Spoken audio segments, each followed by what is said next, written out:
माहेराची तीच कुलस्वामिनी आहे आमची.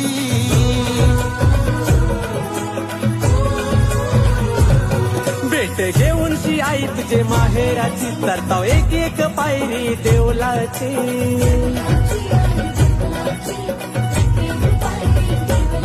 आई डोल भरून बघीन तुला इच्छा मनाची आहे. डोल भरून बघीन तुला इच्छा मनाची आहे.